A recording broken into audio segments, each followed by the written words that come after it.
Hey guys, so today we're going to be working with the Lasso tool of selection tools. Now the Lasso tool has three options. Now you're going to see that on the side of panel, it's the third tool down. If you click and hold, that's one way to activate more than one tool in the set of tools. But you can also just keep hitting that little L. So L is the quick key for the Lasso tool. So if I use my keyboard and I hit L again, you can kind of see that the icon of this has changed between all the tools in the tool set. It's just a quick way to swap between tools.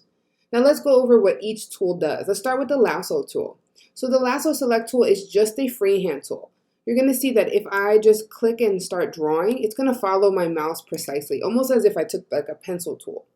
The good thing about the Lasso tool is if you need a very quick, rough selection, it's the easiest tool to use. The bad thing about it is that most of the time you do need precision, so it's very hard to have enough of a steady hand to use the Lasso tool for precise selections. Just know that it's there if you need to select something really quick. I use it all the time for things like that. The second tool in the set is the polygonal lasso, and it's the same exact kind of setting as you would have used in the pixel art program, where it selects straight edges. So if I wanted to select this Christmas tree, well, this tool would probably be appropriate because all the edges of the Christmas tree are straight. So to use this tool, you simply start at a corner, you click, you get to the next corner, you click again, right? And you basically make your selection this way. Now keep in mind that when you use this tool, just like in pixel art, it is really important that you close your path by going over to the last point you may have selected. You know you have a live selection when you see these things called marching ants. It's those dotted lines.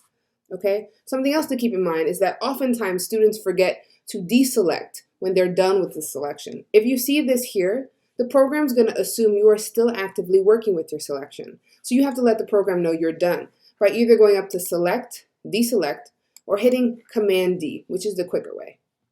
The last selection tool, and the new one for us today, is called the magnetic lasso tool, and it's usually a favorite. The magnetic lasso tool is where the program kind of helps you find the edges of things. And so it's a Photoshop or Photopea tool that allows a lot more support from the program. So let's say I wanted to select out something like this tree. The lasso tool wouldn't be appropriate. The polygonal lasso tool wouldn't be appropriate because it's rounded. The magnetic lasso tool is probably the best. So to use this tool, you just have to be very sensitive with your trackpad or your mouse. So if you're a person who kind of like move your screen, move your mouse very quickly, you're going to find that this tool is difficult. Just give yourself a little patience to get used to it. In order to use it, you simply click down to put your first point, and you start moving your mouse along the edge. Now, I'm not being super cautious. I'm just kind of dragging my mouse where I think the edge is. And the program is doing the rest of the work for me. It's putting down these anchor points because it's reading the edge of the blue. So just keep in mind, this tool does not work very well if the colors are too similar. So if the background is like a dark brown and you're selecting out a brown tree, sometimes the program can't distinguish the edges. But these two blues are different enough that Photopea is like, I can tell where the edge of this document is. So I'm just going to go around the entire tree until I have a live selection. And just like the other selection tools, to close my selection, I go back to the first point and click down.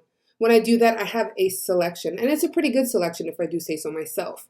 So the magnetic lasso is a tool you're going to find that really helps you select things out that aren't straight edges. Now the settings for the magnetic lasso tool are similar to all the other selection tools. Up here you have the ability to start a new selection. You have the ability to unite a selection with another one, subtract, or even intersect and add. So let's say I wanted to also add this little white string to my selection. I technically could. I don't have to make a new selection. I can simply hit the second button and I can continue to draw this. And now I'll have both of these things in my selection. Now, I'm going to show you an example of what happens when you make an error, which I just did. I kind of got too close to this. I don't have to start again. What I can do to undo the last anchor point that the program put down for me is hit delete on my keyboard. What that'll do is kind of let me go to a step backwards in case I make a mistake, which happens quite often, right? The program can only read so much. Now, another thing to note is that let's say I feel like the program is not reading where I want to put an anchor point. I can simply click down and add my own anchor points manually to have a little bit more control. So it's not only what the program puts down, I also have a say in this. Now, once you have a selection completed in this program, there's two ways to work with the selection. Some people get confused and they'll take their selection and they'll try to move it over. So let's say they're doing something and they'll just move, and they'll notice that instead of the image moving, their marching ants has moved. So basically what happens is, if you're still on a selection tool and you're activated on one, the program thinks you're still working with the selection itself, not with the image. So it's going to keep letting you manipulate the selection.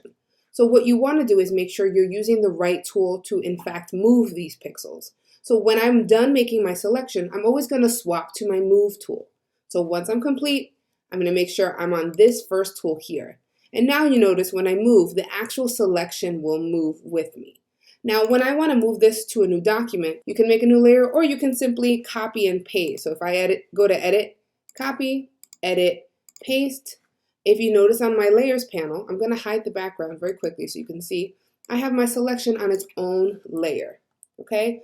Here's some tips for doing this well. Anytime you make a new selection and you put it on a new layer, it's best practice to name it, because after a while you're going to work with files that have many layers, and it can easily get kind of messy if you don't have your layers named. This is the best way to move selections in a document. Make it in its own layer. That way this is by itself and I can kind of do anything I want with it. So if I click and drag it to another document, I have that opportunity to have it by itself, right? And that's kind of an overview of the selection options in Photopea.